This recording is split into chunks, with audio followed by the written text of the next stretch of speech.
Hello everyone, I'm the Enforcer, and welcome to the breaking news. At this very moment right now, 5 Ukrainian drones have been detected by Russian air defense heading towards the major city of Voronezh.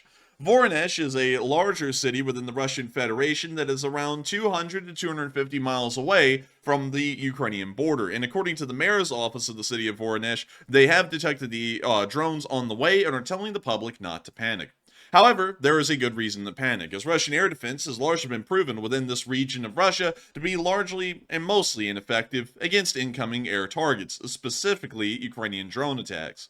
The city of Voronezh has rarely ever been a target throughout most of the war, but as of recently, we have started to see that the Ukrainians are attacking Russian oil refineries, oil silos, and also other kinds of Russian heavy industry that would be involved in the production of war materials. Voronezh is certainly one of these cities, as one of the major companies inside of the city of Voronezh is the Voronezh Mechanical Plant, which is responsible for the production of missile and aircraft engines and oil and gas equipment at the exact same time, both two major things that the Ukrainians have been proven to attack over prior weeks.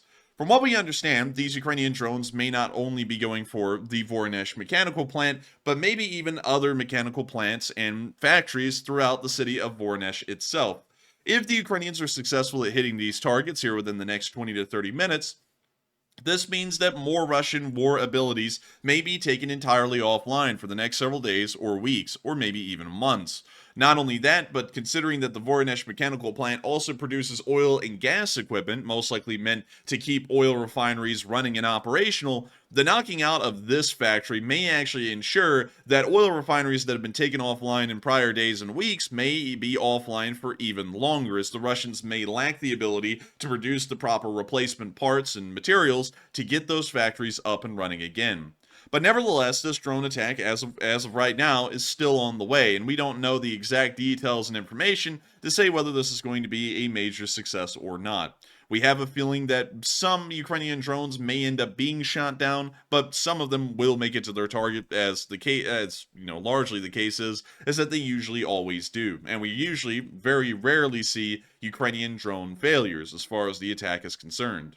But moving on out of the city of Voronezh and into a larger, grander picture of things, we have also started to hear that the French are actually saying that their statements prior were well thought out about what they were going to be doing as far as sending troops into Ukraine.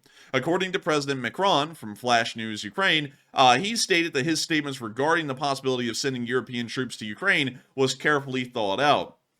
He then went on to further elaborate on that and said that it was something that the French really are considering, sending troops into Ukraine, but not into frontline combatant roles. French soldiers, if ever sent to Ukraine, would operate air defense and also conduct demining operations, mostly your rear line kind of strategic overview sort of missions, not anything that would be on the front line and fighting alongside Ukrainian forces in the Crimea Forest, the city of Bakhmut, or near the city of Avdiivka. We wouldn't see French troops there, but we may see French troops inside of Ukraine in the future, according to what President Macron says, and also according to what Macron is saying.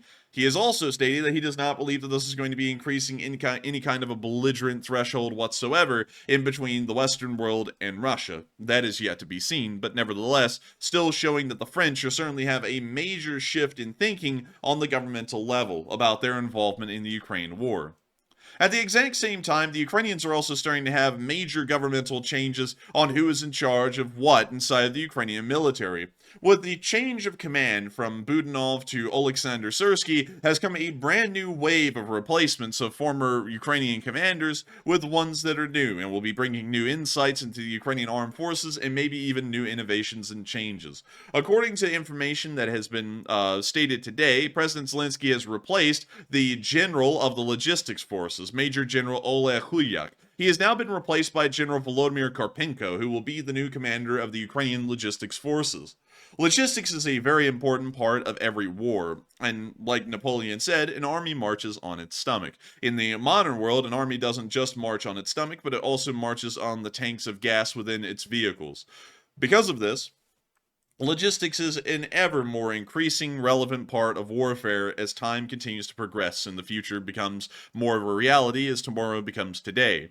And at the exact same time, we can see that the Ukrainians are starting to eyeball the days of tomorrow becoming the very days that we live in right now, and are beginning to try and improve their logistics chains and eke out that extra little bit of efficiency that will give them an upper hand against the Russians and their ability to supply their armed forces with any kind of meaningful equipment. Hopefully, this will be a positive change, as we do know throughout most of the war that historically, Ukrainian logistics have been more efficient and more capable than Russian logistics in most front lines through most parts of the year. However, the Russians have been slightly improving their logistical chain in the background, and it does appear that the Ukrainians are trying to make sure that they keep this gap of efficiency in between them and the Russians quite high, so that way the Ukrainians will always have an upper hand advantage when it comes to the availability of supply and their units' flexibility because of that. Speaking of availability of supply, it appears that the Russians are starting to run out of a number of frontline fighter bombers in the form of Su-34s. Over the past 24 hours, an additional 3 Su-34s have been shot down by Ukrainian air defense, the highest loss of Su-34 fighter bombers in a single day since the past 11 days of high shoot-down numbers that the Ukrainians have been able to conduct.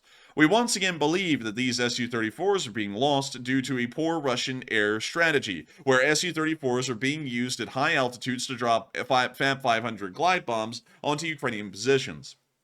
While video footage has been proving that these glide bomb attacks have been marginally successful, the amount of airframes that have been lost over the past 11 days have been exorbitantly high and are representing a high attrition rate for such a low success in the number of missions that actually get off their glide bombs and those glide bombs reach their targets. Going off of this, we are starting to doubt that the Russians are actually going to end this kind of an air campaign that they have at the moment until Su-34s have been so thoroughly destroyed that there really isn't any other Su-34s left to carry on these glide bomb missions. Over the past 11 days, we've seen that Russian glide bomb sorties like these have not decreased in volume, but the amount of Russian aircraft that have been shot down as a result have been continuing to increase.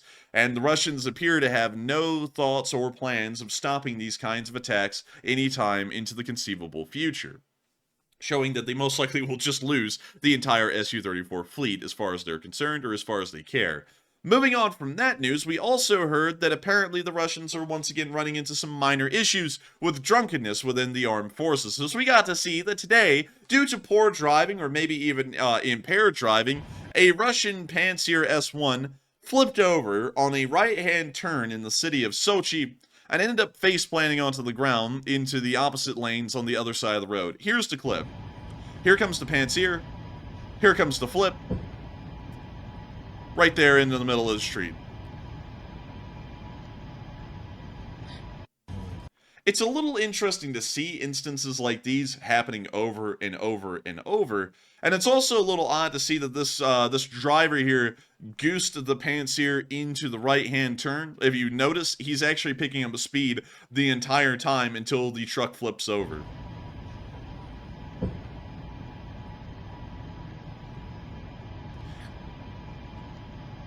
We don't know if this is drunkenness, raw stupidity, or anything else in between. It's just a little bit odd to note that the Russians continue to faceplant their anti-air systems into the pavement time and time again, and it doesn't really seem like they're learning anything from any of these instances, or they're telling anyone to stop pile driving Pantsirs into the pavement. But beyond that, that is all the news that we have today. I've got to thank every single one of y'all so much once again for watching. If y'all did enjoy, please make sure to like, comment, and subscribe, because we run these kinds of videos every single day of the week, 7 days a week, giving y'all updates on some of the major news that's been developing inside the war in Ukraine.